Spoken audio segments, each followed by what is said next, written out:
오늘은 마태복음 28장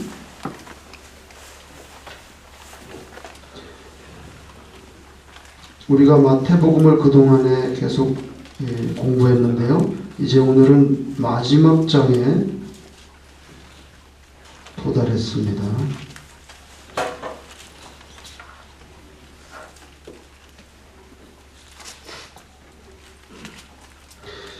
(28장에) 보시면 이제 예수님께서 부활하셔서 여인들을 만나주시고 또 이제 제자들을 만나기 위해서 갈릴리로 가신다는 것, 그 다음에 부활의 사실을 알았던 사람들이 어떻게 반응했는가, 그리고 28장 마지막에 가면 이제 모든 사람에게 예수님의 그 모든 것을 증거하고 제자를 삼으라 하는 내용. 근데 28장은 굉장히 간단한 서술로 끝납니다. 부활하시고 나서의 서술은 뭐 이렇게 굉장히 장황하지 않아요.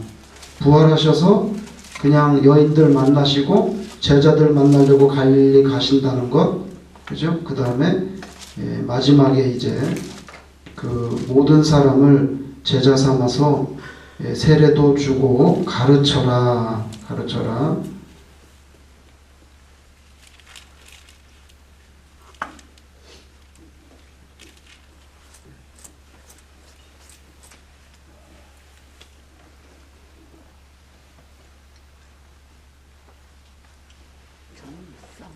이 마지막에 성부와 성자와 성령의 이름으로 세례를 주고 가르쳐라 하는 거, 이걸 갖다가 지상 그 명령, 이렇게 영어로는 굉장히 The Great Commission 이렇게 말합니다. 지상 대명령, The Great Commission, 우리에게 준 예수님의 제일 큰 사명이 뭐냐? The Great Commission이 뭐냐? 가서 제자 삼고 또 세례 주고 가르치는 것. 그래서 이거 영어로는 아주 유명한 표현입니다. 미국 사람들은 뭐 예수 잘 안 믿어도 혹시 이 정도의 표현은 다 알 정도로, 왜냐하면 이 나라가 기독교 국가이기 때문에 The Great Commission 굉장히 유명한 이 말이에요. 그 The Great Commission이라는 게 바로 오늘 마태복음 28장 끝부분에 성부와 성자와 성령의 이름으로 세례를 주고 가르쳐 지키게 하라는, 거기서 나오는 거죠. 오늘 예수님께서 부활하셔서 여자들을 만났는데, 그 여인들을 만났는데 뭐라고 인사를 하냐면 한국말로 평안하뇨 이렇게 인사를 합니다. 근데 평안하뇨 그러면 그 인사말이 샬롬이냐 이렇게 이해가 되는데, 원문에는 샬롬이 아니에요. 샬롬이 아닙니다. 이걸 한국말로 평안하뇨 이렇게 했는데 원문에는 카이레네라는데, 카이레네는 뭐냐면은 정확히 번역하면 무슨 뜻이냐면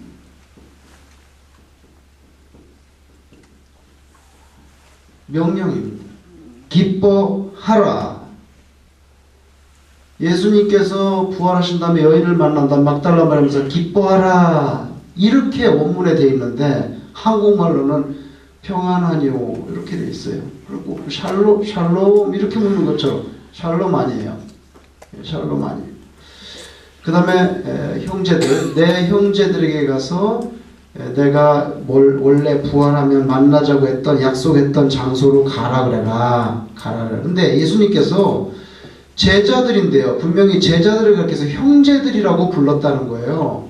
형제들이라고 불렀다는, 뭐 그럴 수도 있지 그렇게 생각하지만, 그럴 수도 있지 하고 단순히 넘어가기가 어렵습니다. 왜냐하면 예수님은 이 세상에 계실 때 예수님과 제자들의 개념은 보통 로드, 주님과 종의 제자입니다. 종의 관계입니다. 원래 주님과 종의 관계죠. 그리고 그것이 또 다르게 말하면 스승과 제자의 관계입니다. 이게 원래 예수님이 살아계실 때 제자들과 예수님과의 그 관계성이 주님과 종이고 스승과 제자인데, 예수님이 돌아가시기 전에 요한복음에 보면 고별 설교할 때 뭐라고 말씀하시면, 너희는 나의 친구라고 그럽니다. 이건 새로운 개념이에요. 주인과 종, 스승과 제자가 아니라 친구라는 거예요. 그러면서 뭐라고 말하면 종은 주인이 하는 일을 다 알지 못하나 종이 어떻게 주인이 하는 걸, 주인이 생각하는 거 다 알겠어요? 주인이 종한테 그걸 다 얘기하겠어요? 주인은 종에게 명령만 내리는 거예요. 내가 뭐 이렇게 할 건데 좀 이해해 줄래? 그래서 이해를 돕거나 설득하지 않습니다. 그런데 종은 주인이 하는 것을 알지 못하나 친구는 다 안다 그랬거든요. 왜요?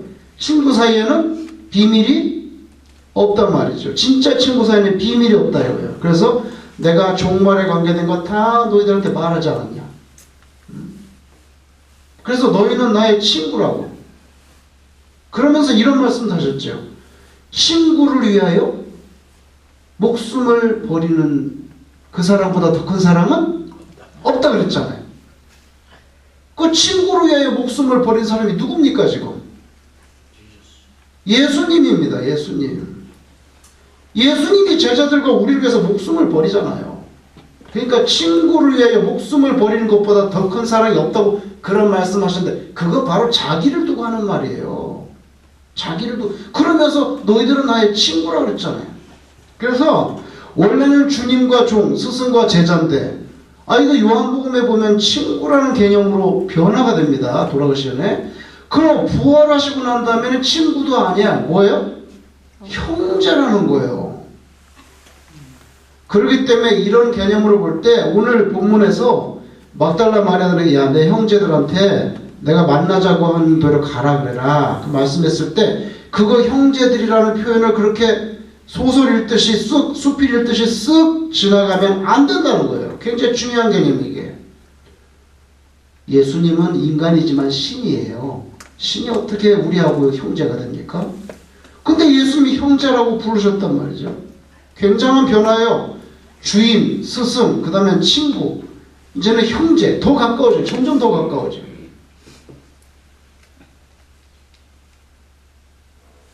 누가 나의 형제고 자매냐?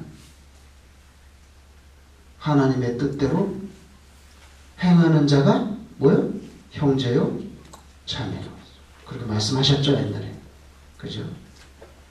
자, 그 다음에 부활하신 다음에 부활한 걸 누가 알았냐면 처음에 여인들이 알았어요. 여인들은 제자들에게 전했습니다. 부활의 소식을. 그런데 경비병들도 알았거든요. 이 지진이 나고 돌문이 굴리고는 없어졌단 말이에요. 시체가 없어졌단 말이에요. 혼비백산, 한국말로 혼비백산했어요. 그래가지고 누구한테 알렸어요? 성경에 보면 이때 대제사장들한테 알렸어요.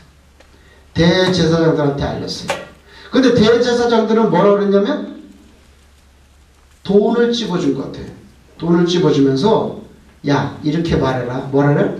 제자들이 와서 시체를 어떻게 해? 훔쳐갔다 그래라. 훔쳐갔다 그래라. 그러면서 돈을 찝어준 것 같아요. 성경에 보면. 그래가지고 무마시켜버리면서 이거 우리가 예상했던 대로 예수님의 제자들이 와가지고 시신을 훔쳐가놓고는 부활했다고 뻥을 치고 다닌다 이거야. 그렇게 말하라고 이렇게 조종했어요. 그래도 말이 안 되는 게 여러분 사도행전에 그 바울이 전도하러 갔다가 빌립보에 가서 감옥에 갇혔죠. 그때 신라하고 밤새도록 막 찬송하고 그러니까 옥문이 터졌잖아요. 그 옥문이 터지니까 간수가 자다가 졸다 깨가지고 어떻게 됐어요? 옥문이 열렸으니까 당연히 도망간 줄 알고 어떻게 하려고 했어요? 예, 자살하려고 했죠. 왜 자살합니까? 죄수를 놓치면 로마법에서는 죄수를 놓치면 그 죄를 누가 다 뒤집어 써야 돼요? 경비병이 다 감당을 해야 돼요. 그게 법이란 말이에요. 로마는 법이 무서워요. 그러면 이 경비병들이 무덤 잘 지키라고 보냈는데 거기 도둑질 당했다면 이 사람들 처벌받아야 돼, 안 받아야 돼? 당연히 처벌받아요. 근데 처벌받은 적이 없고 오히려 뭘 받았어요? 돈을 받았단 말이에요. 그러니까 이건 다 거짓말이라. 그 다음에 형제들 보고, 부활하신 예수님께서 여인들한테 형제들 보고 나를 만나러 그 산으로 오라 그래. 그 산으로. 그 산이 어떤 산인지는 말 안 했어요. 여기 산이 나와요. 산. 부활하신 예수님께서 갈릴리 쪽으로 가셨는데, 제자들을 만나러 가셨는데, 어떤 산에서 만나자 그래라 했는데, 이거에 대해서 우리가 오늘 조금 생각해 봐야 되겠고, 그 다음에 삼위일체. 이거 왜냐하면 예수님께서 마지막에 The Great Commission을 말씀하실 때 아버지와 아들과 성령의 이름으로 세례를 주고, 바로 이 구절에서도 나중에 우리가 가지고 있는 오늘날 교리, 삼위일체 교리가 나옵니다. 성부와 성자와 성령이 나온단 말이에요. 그렇죠? 그리고 바울 사도께서 말씀하실 때 예수 그리스도의 은혜와 하나님 아버지의 사랑, 성령님의 그거를 말씀하셨기 때문에 오늘날 목사님들이 그걸 따라서 그걸 따라서 축도하는 거거든요. 신약의 축도. 그걸 바울 사도께서 말씀하는데, 거기도 보면 성부, 성자, 성령이 나와. 오늘 예수님도 여기에 이 지상 최대의 그 명령, 사명을 주셨어요. 가서 제자를 삼아 세례를 주고 가르쳐라. 4가지가 나와. 그런데 그걸 말씀하실 때 아버지와 아들과 성령의 이름으로, 삼위일체, 트리니티, 삼위일체인데 영어로 표현할 때 삼위일체를 이렇게 표현해요. one, 하나죠? 하나. one in three persons 이렇게 말합니다. 여기 보면 이거 한국말로 뭐 사람들이라고 이렇게 해석할 수 있는데, 이건 사실 사람들이라고 번역하면 안 되고 이거는 인격이라 이렇게 번역하는 게 좋아요. 그죠?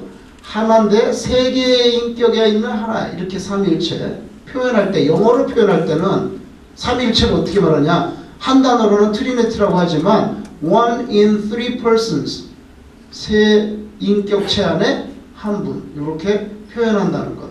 그 다음에 이걸 말씀하시면서 내가 세상 끝날까지 너희와 함께하리라. 세상 끝날까지 함께하리라. 임마누엘.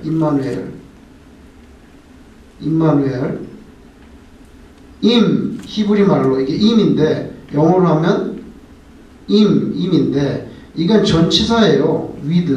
with라는 전치사란 말이에요. 이게 임이 with라는 전치사. 여기다가 이 우 발음이, 이게 우가 붙으면 이게 us예요. us. 우리들. 그래가지고 여기다가 붙여서 임마누. 그래서 여기 with us. 그 다음 이게 뭐예요? 하나님. 그래서 내가 너희와 세상 끝날까지 함께하리라. 하나님이 우리와 함께한다. 그래서 임마누, 우리와 함께하신. 그런데 요 임마누엘이 원래는 이사야가 주신, 나중에 메시아 이름이, 메시아 오면 그 여자가 처녀가 아기를 낳으리니 그 이름을 뭐로 해요? 임마누엘을 하리라. 그래서 원래 임마누엘이 예수님의 이름으로 그렇게 이사야에 예언되는데, 이게 원래는 예수님의 탄생에 관계된 단어였는데, 이게 마태복음 28장에 가면 이것이 탄생이 아니라 뭐예요? 성교회에 관계된 지상명령으로 이렇게 용도가 바뀝니다. 그렇죠? 이제 본문을 한번 보세요. 본문을 28장 1절, 안식일이 다 지나고 안식 후 첫날, 즉 안식일은 토요일인데 안식 후 첫날이면 오늘날 세상 사람들이 말하는 일요일, 태양신을, 로마에서는 태양신을 섬겼기 때문에 썬데이, 태양신 섬기는 날, 썬데이인데 우리는 예수님이 부활하신 날이라서 로즈데이. 그래서 우리 예수 믿는 사람들은 교회 안에서는 일요일 이렇게 하면 안 되는 거예요, 원래. 왜냐하면 우리 기독교의 가장 중요한 핵심이 부활인데, 우리가 교회 다니고 예수 믿는 이유가 부활인데, 예수님 부활하신 날을 기념해서 예배드리면서 일요일 그러면 안 돼요. 일요일이라는 것은 문자 그대로 일요일. 이건 썬이잖아요. 썬. 태양이거든, 이게. 태양. 로마에서는 각 별이 그게 신이에요, 신. 먼데이, 튜스데이, 그거 다 별 이름이잖아요, 원래. 그죠? 다 별 이름이에요. 그래서 썬데이는 선을 숭배하는 날이거든. 태양을 숭배하는 날이란 말이에요. 그러니까 우리가 뭐 일반 사회인들하고 할 땐 일요일이라는 단어를 쓸 수도 있지만은 교회 안에서는 우리가 예수님의 부활을 기념해서 주일날 예배드리고 또 교회에서 모이는데 일요일 그러면은 교회에서 예수님을 섬기는데 자꾸만 태양 그러면 안 되지. 그래서 주일이라는 단어를 그래서 써야 되는 거예요. 써야 되는 거. 안식 후 첫날. 세상 사람들이 말하는 일요일, 우리가 말하는 주일날이 되려는 새벽. 그러니까 주일날 새벽에 막달라 마리아와 다른 마리아가 무덤을 보려고 갔어요.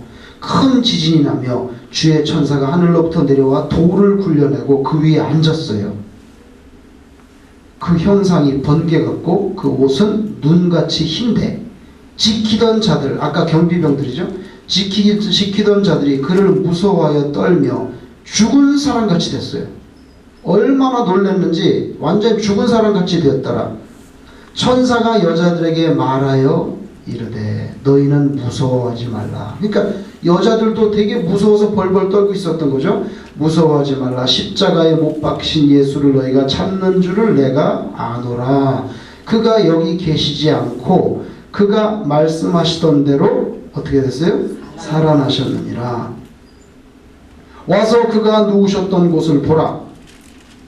봐, 없잖아. 살아나셨다고. 또 그 다음 보세요. 빨리 가서 그의 제자들. 자, 여인들은 예수 부활의 소식을 제자들에게 전합니다. 제자들에게 이르되 그가 죽은 자 가운데서 살아나셨고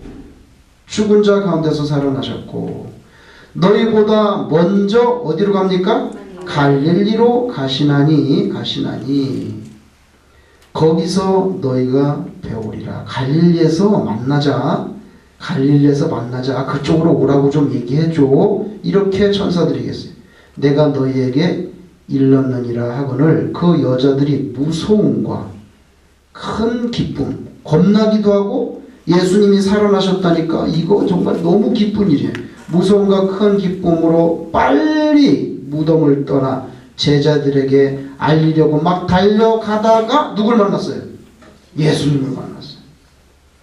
예수께서 그들을 만나 이르시되 뭐라고 묻습니까? 평안하냐. 이렇게 되면 안 되는데 원래 뭐예요? 어떻게 보여야 돼요? 기뻐하라. 야 내가 좀 장난치. 야 내가 살아났다고 이러죠. 그러니까 이건 샬롬이 아니에요. 기뻐하라. 야 기뻐해라 하시고는 여자들이 나와 뭘 잡았어요? 발을 붙잡고 경배하니 이에 예수께서 이르시되 무서워하지 말라.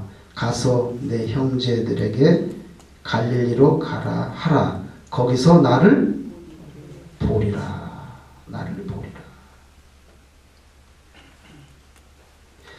예수님께서 여자들을 처음 만난 다음에 하신 말씀이 뭐라고요? 기뻐하라. 평안하뇨가 아니에요. 뭐 그걸 평안하뇨라고 할 수도 있겠지만 문자대로 번역을 하면 기뻐하라 카이레네 이렇게 했는데 여러분 저기 뭐예요? 요한복음을 한번 보세요. 요한복음 16장 20절. 예수님이 마지막 고별 작별 설교하실 때 요한복음 16장 20절.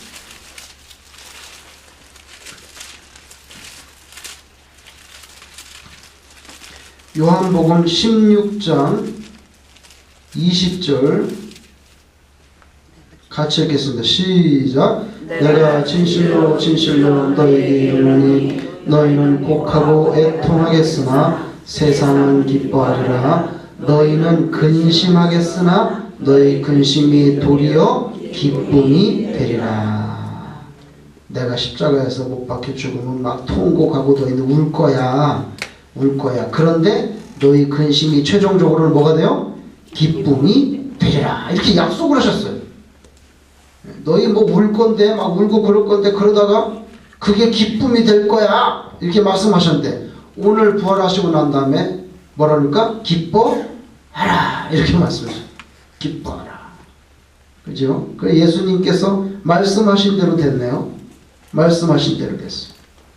다시 마태복음 10장, 여기서 쉽게 지나갈 수 있는 그런 말. 이에 예수께서 이르시되, 마태복음 10절 28장 10절, 이에 예수께서 이르시되 무서워하지 말라. 가서 내 형제들에게 갈릴리. 여기 형제들이라는 단어가 나옵니다. 아까 제가 말씀한 대로 형제들. 가서 형제들에게 전해라. 여러분, 예수님이 말씀하시는 그 형제들은 여기서는 정확하게 말하면 제자들인데, 12명의 가룟 유다는 자살했으니까 그 제자들인데, 아주 그 협의적인 의미에서 제자들인데, 그 제자들은 예수님을 배반한 사람들이에요. 그죠? 베드로는 3번 부인했고 나머지도 어떻게 다 도망갔습니다. 요한은 안 갔지만 도망갔잖아요. 그 배반자들, 그 속된 말로 하면 나쁜 놈들, 어떻게 그렇게 3년 동안 한솥밥을 먹더니 내가 죽는다고 세상에 그 3년 동안 온갖 기적을 다 보고 죽은 자 나사로 살리는 거, 회당장 야이로의 딸 나인성 과부 아들 살리는 것도 다 보고 말이야. 중풍병자, 문둥병자 고치는 거, 눈 뜨는 거, 안진뱅이 일어나는 거 다 보고서도 세상에 어떻게 그냥 쓱 배반하고 뒤돌아서서 가나? 그런 나쁜 녀석들. 그러니까 여기서 예수께서 이러시되 무서워하지 말라. 그 나쁜 녀석들 좀 보자 그래. 가가지고 내가 부활해가지고 나타나면 기절해서 자빠질 거다. 그 녀석들 다 모이라 그래. 이렇게 말씀하지 않고 있단 말이야 지금. 뭐라 그래요? 내 형제들. 이것은 예수님께서 벌써 그 제자들을 이미 마음속으로 다 용서하신 그런 냄새가 난단 말이에요. 냄새가. 그렇지 않으면 그 녀석들 좀 오라 그래봐 이럴 텐데, 그러지 않고 내 형제들. 친구도 아니야 이거는. 친구도 아니고 오히려 형제들이라고 부르고 있단 말이에요. 이것은 벌써 예수님의 마음이 그들을 다 용서했고 굉장히 벌써 따뜻한 마음이라는 것을 우리가 눈치채게 하는 그런 단어입니다. 이게 11절, 여자들이 갈 때에 경비병 중 몇이 성에 들어가 모든 된 일을 누구에게 알려요? 대제사장들. 여인들은 제자들에게로 갔지만 경비병들은 누구에게로 갑니까? 대제사장들에게 합니다. 왜냐하면 그 사람들이 명령해서 그쪽으로 보냈으니까. 대제사장들에 가서 알리니 그들이 장로들과 함께 모여 의논하고 군인들에게 뭘 줍니까? 돈을 많이 주며 이르되 너희는 말하기를 어떻게 말해야 되냐면, 그의 제자들이 밤에 와서 우리가 잘 때에 그를 어떻게 해요? 도둑질하여 갔다 하라. 이렇게 루머를 퍼뜨리라는 거예요. 그래서 처벌을 받기는커녕 돈을 받고 거짓말을 퍼뜨리는 그런 일을 합니다. 만일 이 말이 총독에게 들리면, 자 여기 보세요. 우리가 권하여 너희로 근심하지 않게. 이게 무슨 말입니까? 야, 혹시 총독에게 시체가 없어졌으면, 그래? 이 녀석들 처벌해야 되겠네. 혹시 그렇게 문맥이 흘러가면 우리가 다 알아서 잘 말해 줄 테니까 걱정하지 말고 돈이나 받고 소문이나 잘 퍼뜨려. 그리고 총독한테 너희들 처벌해야 된다는 얘기 나오면 내가 다 알아서 해줄게. 걱정하지 마. 너희로 근심하지 않게 하리라 하니, 군인들이 돈을 받고 그 다음에 어떻게 됩니까? 돈을 받고 쩝쩝 먹고 청문회로 안 나가고, 여기는 돈을 받고 가르친 대로 하였으니 이 말이 오늘날까지 유대인 가운데 두루 퍼지니라. 그러니까 유대인들은 뭐예요? 제자들이 그 시체를 도둑질해 가고는 부활했다고 그런 소문이 지금까지도 퍼져 있다 이거예요. 지금까지도 퍼져 있다. 그 다음에 16절. 열한 제자가 갈릴리에 가서 예수께서 지시하신 산에, 지시하신 산, 갈릴리로 갔는데 산에서 모였단 말이에요. 이게 무슨 산인지는 모르겠어요. 헬몬산인지. 헬몬산은 좀 만나기 어려울 거야. 왜냐하면 추워가지고 그게 아주 그냥 이 3월 4월 달까지도 눈이 있어요. 눈이. 여름이 되면 녹지만 그러니까 그건 추워서 거기는 아닐 것 같고, 헬몬산이 아니면 다볼산인가? 다볼산? 아니면 또 그 유명한 갈멜산인가? 갈멜산도 그쪽에 있거든요. 갈멜산. 무슨 산인지 모르겠어요. 비밀이에요. 비밀. 왜냐하면 여러분 지금 예수님도 못 박혀 죽었는데 어디서 또 예수당이 모인다 그러면 또 안 되잖아요. 그러니까 우리끼리만 알지? 거기로 와. 거기가 어딘데? 모르면은 그건 그 예수님 알지? 다 예수님께서 미리 말씀해 주신 것 같아요. 부활하면 어디로 와라. 거기서 만나자. 그러니까 지시하신, 내가 벌써 말해 둔 거죠? 지시하신 산에 이르러 예수를 배웠고 경배하나 아직도 뭐예요? 의심하는 사람도 있어요. 야, 이거 어떻게 진짜 죽었는데 살아나셨나? 아직도 의심하는 사람들이 있어요. 이 산에는 몇 명이나 모였을까요? 이 산에는 몇 명이나 모였을까요? 11명. 한 20명? 좀 더 붙였어요? 아니 제자들하고 여자들도 있었잖아요. 여자들 여성교회를 무시하면 안 되지. 여성교회에서 또 따라가서 김밥 싸가지고 또 김밥 쌌을 거 아니에요. 김밥 싸서 가야지. 배고픈데 김밥. 그래서 한 20명? 바울은 베이글? 베이글을 또 좋아하시는구만. 김밥과 베이글이 같이 싸가지고 올라갔대요. 여러분, 우리는 이 지시하신 산에서 도대체 몇 명이 모였는지는 확실치 않아요. 예, 왜 확실치 않냐면 11명이 모였을 수도 있고 20명 정도 김밥 싸가지고 모일 수도 있고, 바울까지 합치면 베이글까지 하면 한 30명 될지도 모르고, 이게 정확히 몇 명이 모였는지는 모르는데 왜 그렇게 모른다고 말합니까? 고린도전서 15장을 보세요. 고린도전서 15장. 바울이 고린도 교회에 편지를 하는데, 고린도전서 15, 282페이지, 282페이지.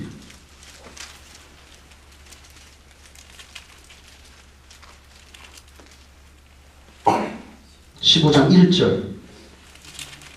형제들아, 내가 너에게 전하는 복음은 너에게 알게 하노니, 복음을 너에게 알게 하노니 이는 너희가 받은 것이요 또 그 가운데 선 것이라.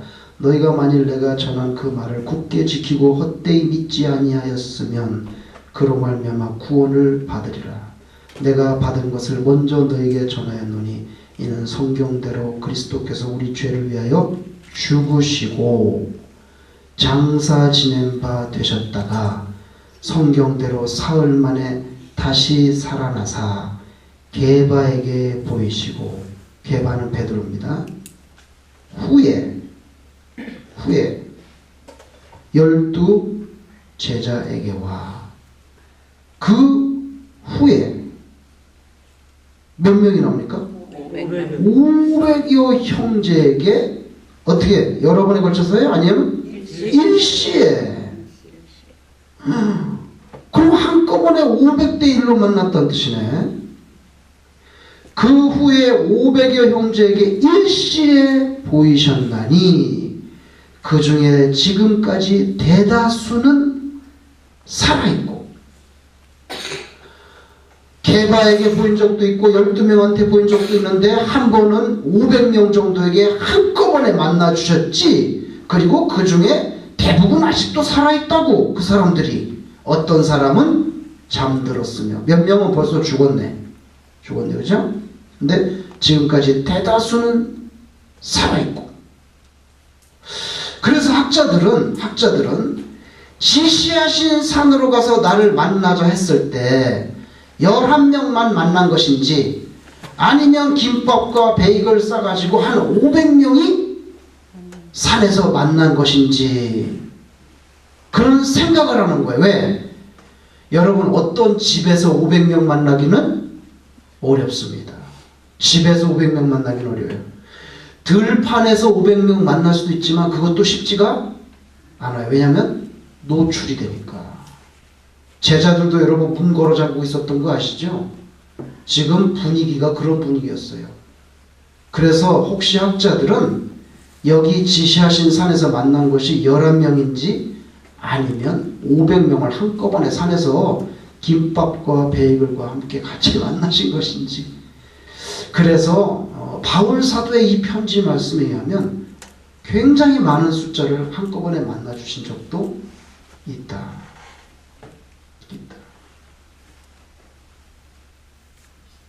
그래서 이 지시하신 산이란 단어가 중요하다는 거예요. 그 다음에 17절 마태복음 28장 17절 예수를 배웠고, 죄송합니다. 아까 거기 500여 뭐라고 그랬습니까? 예? 형제라고 했습니다. 아세요? 잘 보세요. 500여 제자라는 단어도 쓸 수가 있어요. 제자라는 단어도. 그죠? 그럼 뭐 여러 가지 말을 쓸 수 있는데 형제라는 단어를 썼어요. 예수님께서 친구라는 단어를 쓰지 않고 그 막달라 마리아 여자들한테 뭐라 말하면 내 형제들에게 가서 말해라. 자, 그 다음에 다시 본문 17절 마태복음 28장 10절 예수를 배웠고 경배하는 아직도 의심하는 사람들 한 500명, 만약에 11명이 아니고 500명을 만났다면 한 500명쯤 만난 사람 중에서는 의심하는 사람도 좀 덜어 있을 수도 있다는 거예요. 물론 제자 가운데서도 누가 의심했죠? 도마는 의심을 했잖아요. 도마는. 그러니까 이게 도마만 말하는 건지 그냥 다 뭉뚱그려서 말하는 건지 그걸 보여줘도 의심을 하는 사람이 있었다는 거예요. 그 다음에 18절 예수께서 나와 말씀하여 이르시되 하늘과 땅의 모든 권세를 내게 주셨다. 하늘과 땅의 모든 권세를 주셨다. 자, 요한계시록 한번 보세요. 지금 예수님이 하시는 말씀입니다. 이건 천사가 한 말이 아니에요. 하늘과 땅의 권세를 다 나한테 줬다는 건 예수님이 지금 하는 말씀입니다. 요한계시록 2장 26절 요한계시록 2장 26절 요한계시록 2장 26절 두아디라 교회에 말씀하는데 이기는 자와 끝까지 내 일을 지키는 그에게 뭘 줍니까? 만국을 다스리는 권세를 준다. 이 권세는 누가 가지고 있어요? 예수님이 갖고 있죠. 그죠? 아까 말씀했잖아요. 여기 하늘과 땅의 모든 권세를 하나님이 누구한테 줬어요? 예수님한테 줬어요. 그러니까 하늘과 땅의 모든 권세를 예수님이 가지고 있으니까 예수님이 주고 싶은 사람한테 줄 수 있는 거죠. 그래서 26절에 이기는 자와 끝까지 내 일을 지키는 그에게 만국을 다스리는 권세를 주니 그가 철장을 가지고 그들을 다스려 질그릇 깨뜨리는 것과 같이 하리라. 나도 그 다음 보세요. 뭐라고 말합니까? 내 아버지께 받은 것이 그라. 여기 분명히 말씀하죠. 이 권세는 내가 아버지한테 받은 건데 내가 너희들한테도 주겠다는 거예요.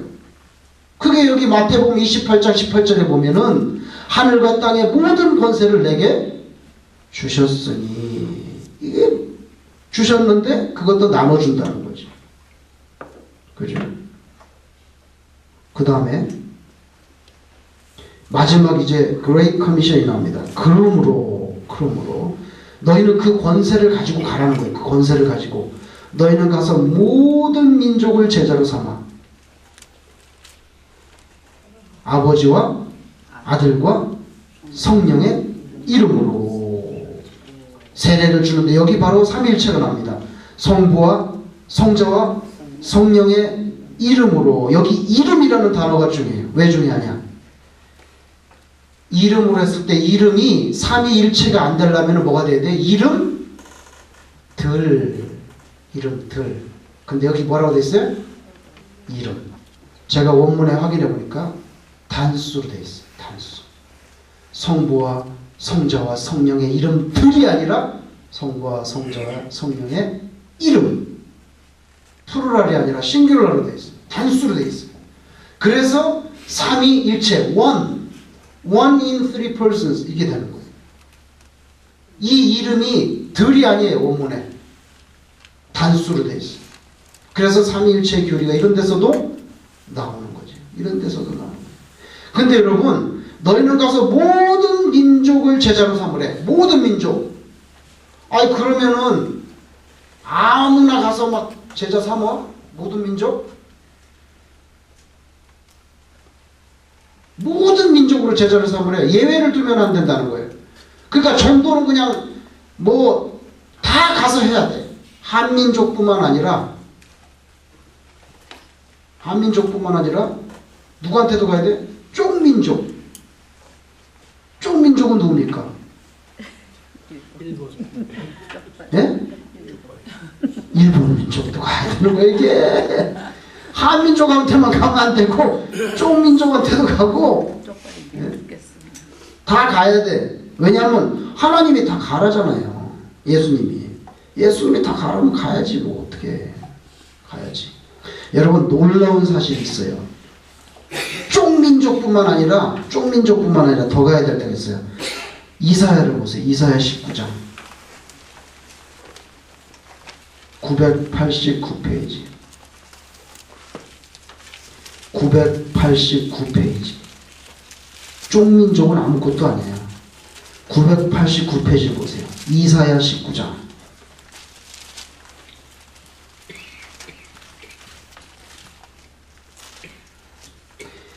이사야 19장 989 거기 몇 절을 보시냐면 19절을 보세요. 19절. 이사야가 뭐라고 예언하냐면 19절에 그날에 애굽 땅, 애굽은 이집트입니다. 그죠?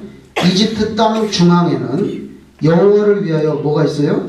제단이 있겠고 그 변경에는 여호와를 위해 기둥이 있을 것이요 이것이 애굽 땅에서 만군의 여호와를 위하여 징조와 증거가 되리니 이는 그들이 그 압박하는 자들로 말미암아 여호와께 불을 짓겠고 여호와께서는 그들에게 한 구원자이자 보호자를 보내사 그들을 건지실 것이니라.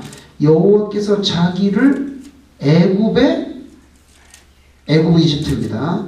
하나님께서 이집트에도 하나님이 자기의 존재를 알게 하시리니 그날에 애굽이 여호와를 알고 제물과 예물을 그에게 드리고 경배할 것이요 여호와께 서원하고 그대로 행하리라.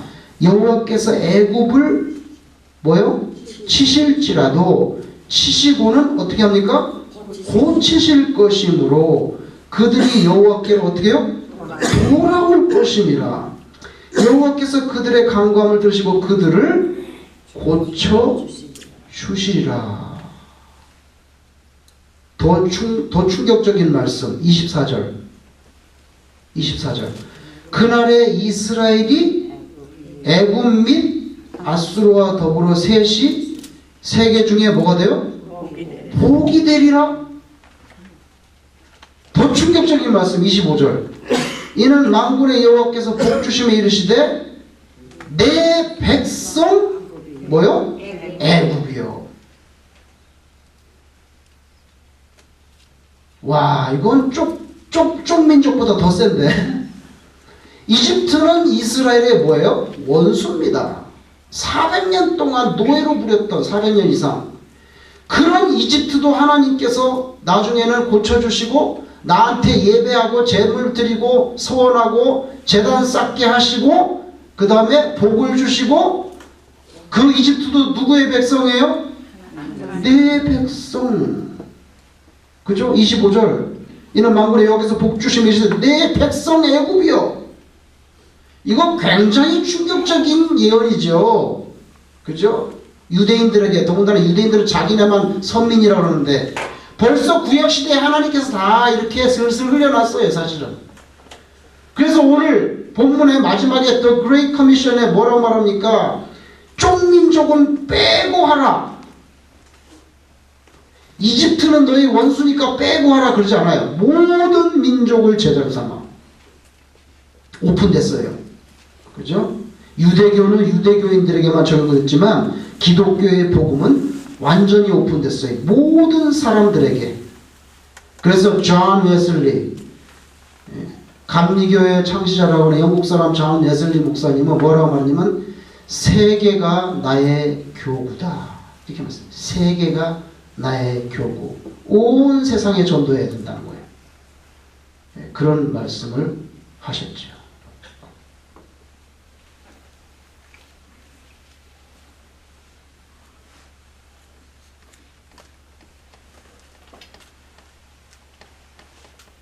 그 다음에 20절 다시 마태복음 28장 20절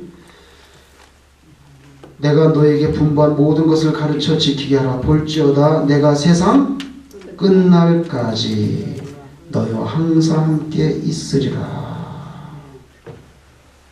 제가 질문하겠습니다. 예수님은 부활하시고 승천하시고 그 다음에 어디로 가셨죠? 네, 갈릴리 가신 다음에 최종 승천하신 다음에 어디로 갔어요? 하나님 우편으로 가셨죠? 하나님 우편으로 가셨어요. 그럼 하나님 우편에 계시다면서 근데 세상 끝날까지 우리와 함께 한다며.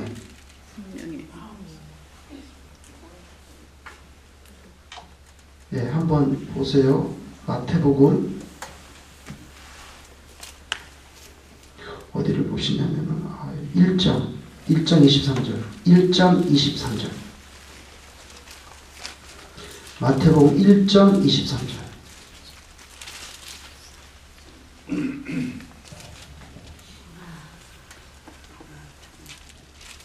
자, 예수님 탄생하실 때 보라 하나님의 말씀이 이루려 하시니 이르되 보라 처녀가 잉태하여 아들을 낳을 것이요 그의 이름을 뭐요?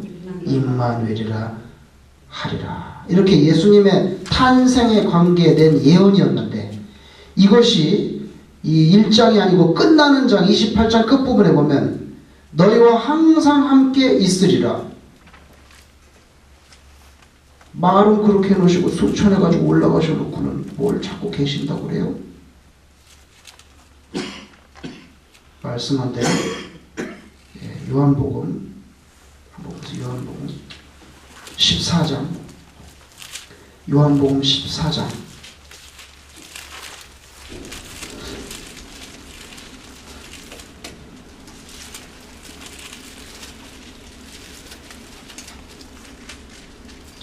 요한복음 14장 25절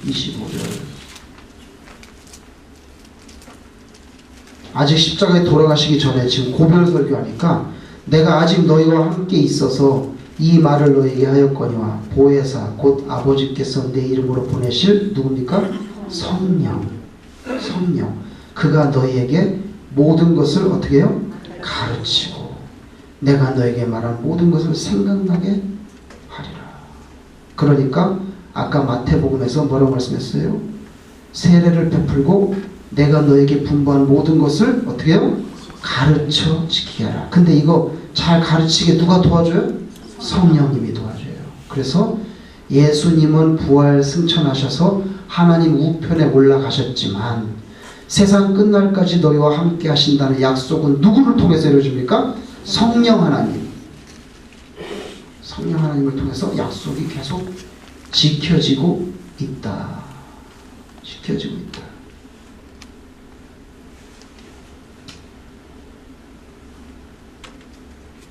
우리가 한 가지만 더 살펴보고 뭘 살펴보냐면 여기 보시면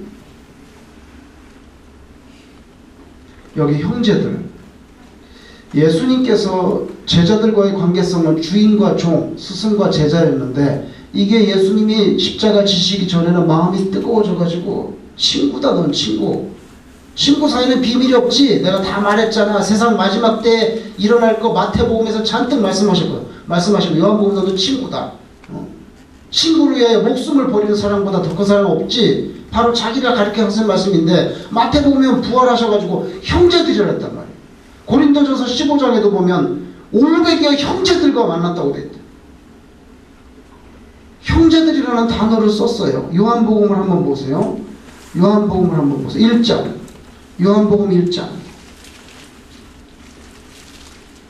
그러니까 우리가 이 형제들이라는 단어를 그렇게 수필 읽듯이 쓱 지나갈 수가 없다는 거예요. 요한복음 1장 보세요. 12절 유명한 9절이죠. 12절. 요한복음 1장 12절 같이 읽겠습니다. 시작. 영접하는 자, 곧 그 이름을 믿는 자들에게는 하나님의 자녀가 되는 권세를 주셨다. 그래서 예수님을 믿는 사람, 예수님을 믿는 사람은 무슨 권세를 받아요? 하나님의 자녀. 자, 그럼 여기 보세요. 여기 하나님에 계시면 이 하나님을 이렇게 표현하는 것은 이 단어의 약자입니다. 약자 여러분. 이거는 그리스 말로 theos. 영어로 음역하면 theos. 이게 God이에요. God. 그래서 목사님들이 이게 자꾸 하나님이 이렇게 요것만 달랑 쓰는데 이것의 약자이기 때문에 그래요. theos. 그런데 하나님이 있고 여기에 자녀들이 있어요. 자녀들.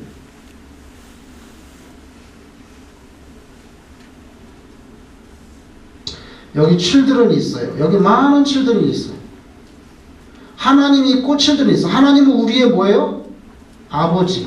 그죠? 아버지. 하나님은 우리의 아버지고 우리는 그 자녀들인데 여기에 자녀들이 굉장히 많아. 이 자녀들은 어떻게 되냐면 예수님을 구주로 영접하는 사람은 하나님의 자녀가 된다 그랬어요. 그래서 아버지와 자녀들과의 관계가 되는 거예요. 그 여러분들은 하나님의 아들이나 아니면 딸이란 말이죠. 아들이거나 딸. 그런데 히브리서를 보세요. 2장 11절. 히브리서 2장 11절. 355 페이지에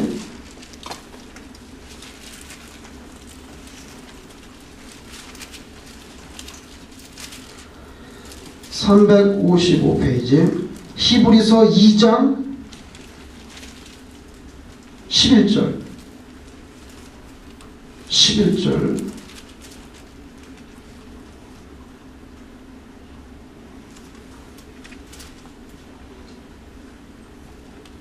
같이 읽겠습니다. 11절 시작. 거룩하게 하시는 이와 거룩하게 함을 입은 자들이 다 한 근원에서 난지라. 그러므로 형제라 부르시기를 부끄러워하지 아니하시고. 잘 보세요. 이 말씀을. 거룩하게 하시는 이와 거룩하게 함을 입은 자들이 다 한 근원. 한 근원은 누굽니까? 아버지 하나님입니다. 아버지 하나님에게서 났기 때문에 그러므로 형제라 부르시기를 부끄러워하지 아니하시고. 그 다음에 로마서를 보세요. 로마서 8장 29절. 로마서 8장 29절. 250페이지. 250페이지.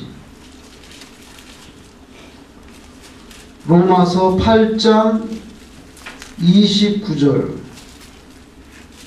250페이지. 같이 읽겠습니다. 8장 29절 시작. 하나님이 미리 아신 자들을 또한 그 아들의 형상을 본받게 하기 위하여 미리 정하셨으니 이는 그로 많은 형제 중에서 맏아들이 되게 하려 하십니다. 그러니까 예수님께서 우리들을 이렇게 해서 형제들이라고 불러버리셨기 때문에 한 근원에서 나온 예수님과 우리들이 다 똑같은 하나님의 자녀지만 그래도 그 가운데 맏아들은 누구예요? 예수님. 예수님이라는 거예요.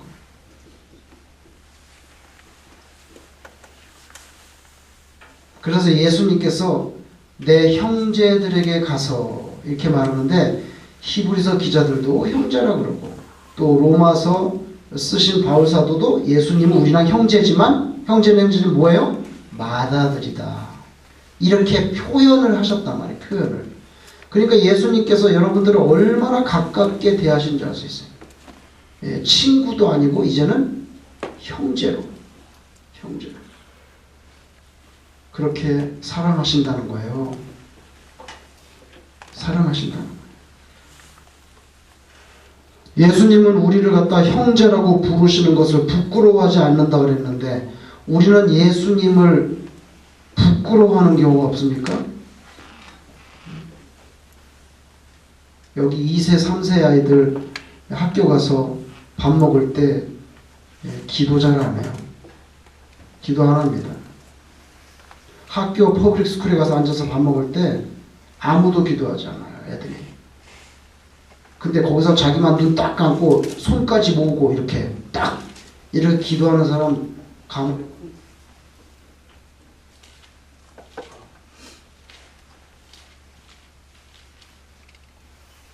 정말 적어요. 예수님을 부끄러워한다고. 그럼 뭐 칼리지 간 애들은 가가지고 캐피테리아에서 기도하고 밥 먹나? 한번 물어보세요, 여러분 자녀들한테. 거기서 손 딱 모으고 기도하냐고. 안 하거든요. 예수님은 친구라고 부르고 결국에는 형제라까지 불러주시지만 세상 사람들은 예수 믿는 사람들도 예수님 부끄러워할 때가 많아요. 기도 안 해요. 직장에서는 밥 먹을 때 손 모으고 기도하고 먹나요? 뭐 그게 뭐 대단한 건 아니지만은 그래도 하나님이 주신 밥이니까 아 이게 김치도 주셨고 콩장도 주셨네 뭐 이러면서 그렇게 하나님 그게 다 나중에는 이제 위기가 다가올 때 이제 다 나타나는 거죠. 칼을 목에다 들이밀면은 이제 다 색깔이 나오는 거예요. 하여튼 예수님은 우리를 형제로 불러주시기까지 그렇게 사랑하셨고 히브리서 기자 말에는 우리를 형제로 부르는 것을 부끄러워하지 않으셨다. 오늘 이렇게 해서 여러분 그 모든 족속으로 제자를 삼아 세례도 주고 예수님에 대해서 가르치라. 이게 우리에게 주신 마지막 최대의 그 사명입니다. 이걸 잘 여러분이 감당하시기를 바랍니다. 질문 있으면 여러분 하시고 오늘로써 이제 마태복음을 다 끝내게 됐습니다. 목사님, 그 네. 삼위일체 하나님을 이렇게 말씀하실 때는 아버지와 아들과 성령의 이름으로 이게 보통 그 부선 이제 성령 이렇게 이렇게 항상 나오는데요. 목사님들께서 축도하실 때는 네. 그리스도의 사랑과 하나님의 은혜와 성령의 이렇게 역사하시고 이게 그거는 왜 그러냐면 바울 사도가 그렇게 말했기 때문에. 저는 그게 항상 이렇게 좀 스페셜이에요. 그 성경 구절 그대로 카피한 거예요. 그 바울 사도가 쓴 말씀이. 그래서 그런 거예요. 물론 말씀한 대로 성부와 성자와 성령 삼위일체인데 순서를 바꿀 때는 예수 그리스도의 은혜와 예수 선을 먼저 말하잖아요. 선을 먼저 말하는데 그것은 바울 사도의 그 편지에 있는 말씀 그대로 카피한 것이고 그렇게 해도 관계가 없는 게 삼위일체의 가장 핵심이 뭐냐면 성부, 성자, 성령이 동등된 권위를 가지고 있다. 우리 한국말, 영어든지 한국말 표현은 성부, 성자 그러면 성부가 성자보다는 더 셀 것 같잖아요. 그죠? 그리고 아들은 아버지한테서 나오는 거잖아요. 그리고 예수님이 뭐랄까? 내가 가면 누가 옵니까? 성령이 오잖아요. 그러면은 삼위일체에서 1등은 누굽니까? 성부. 2등은 예수님. 꼴등은 누구예요? 성령. 그죠?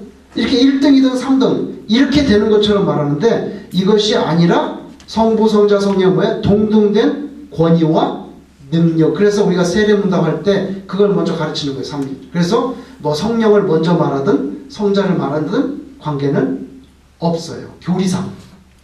그리고 바울 사도는 오히려 성자를 먼저 예수 그리스도의 은혜를 먼저 말했어요. 왜 그러냐면 바울 사도는 예수 믿게 된 게 다마스커스로 막 뛰어가다가 하늘에서 누구 만났어요? 예수님 만났잖아요.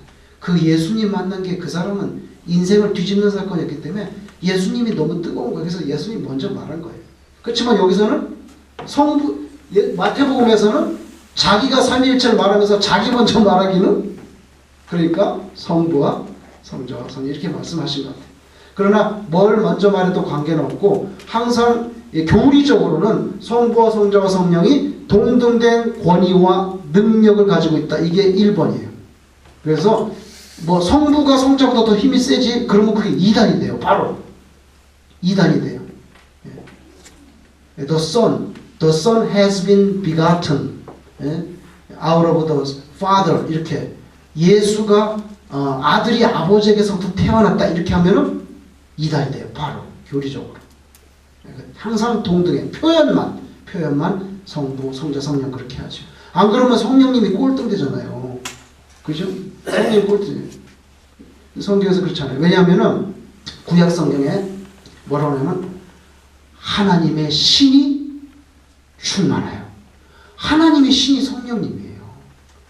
창조 그러니까 그 만세 전부터 삼위가 항상 같이 있었어요. 그래서 요한복음 1장에 태초에 말씀이 계시니라. 말씀이 육신이 돼요. 이렇게 나오는데 그 말씀이 모르는 천지 창조는 없다고 나오는 거예요. 그래서 꼭 그렇게 동등된 권위와 능력. 예, 그래서 괜찮다. 뭐 지원자 집사님 아까 손 드셨는데. 아, 예, 이게 뭐야, 예수님 돌아가시고 3일 만에 부활하셨을 때 마태복음 16장에는 11제자가 그 지시한 곳으로 갔다고 했는데요. 아까 또 고린도전서에서는 개바에게 보시고 12제자에게라고 이렇게 나왔습니다. 돌아가시고 난 뒤에 11제자가 맞는데. 예, 11제자가 맞는데 사도행전 1장 사도행 초반부에 보면 벌써 가룟 유다가 자살을 했기 때문에 12제자인데 11가 됐잖아요. 그래서 제비 뽑아서 한 사람을 더 뽑았어요. 예, 맞아요. 예. 그래서 그게 마띠아라고 하는 제자인데 그래서 뭐 11명이라 할 수도 있고 12명이라 해도 아마 그게 그리고 뭐 만난 시점은 제가 몇 월 네네 네. 기도할 때에 어른들 뭐 한나 성교부터 한나 성교 어른들 이런 어른들말로 못 하잖아요. 어른은 하나님 위에는 없는데 기도할 때에 뭐 여기 연세 많은 어른들 건강을 지켜주십시오. 그건 해도 됩니까? 제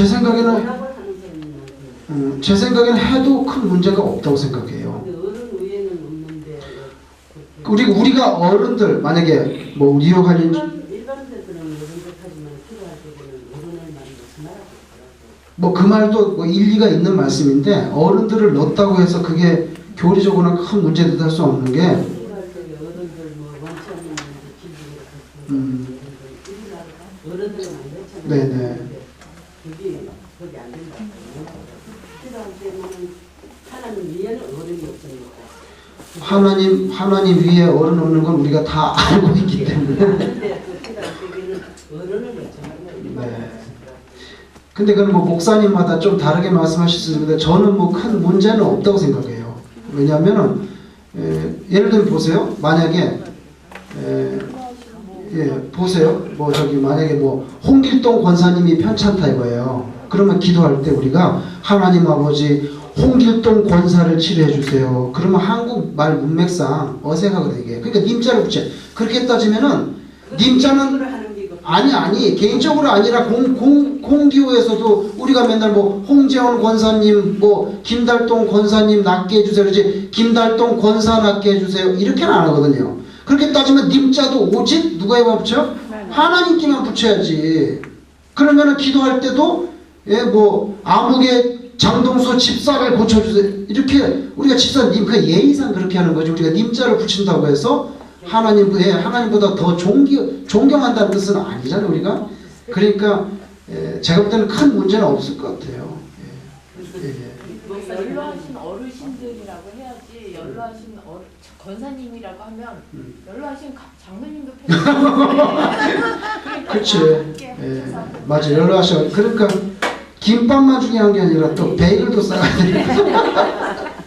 하늘에서 신방 같은 뭐 어른이라 하는 그건 모르겠고 대중이라 할 때는 그런 말. 예, 그럼 뭐 가급적이면 안 쓰는 것도 좋겠지만 우리가 또 그 코리안 언어서 괜찮습니다. 제가 볼 때 괜찮은 것 같아요. 괜찮은 것 같아요. 괜찮을 것 같습니다. 왜냐하면 우리가 그렇다고 그 권사님을 하나님보다 더 높이는 건 아니에요. 제가 궁금해서 네네. 예. 또 다른 건 없으시죠? 이제 마태복음 오늘로써 마치는데 여러분이 그동안에 고생하셨습니다. 오랫동안 하시냐고. 이 믿는 사람도 대부분 보면 일요일날 예감사를 안 들으면 네. 그래서 저기 안식일로 주일날로 참 잘가시겠다 생각이 네. 들어요. 감사합니다. 대부분 보면요. 아니 이런 날 우리가 먹어서 알겠습니다. 네, 그러면 기도하겠습니다. 기도하겠습니다.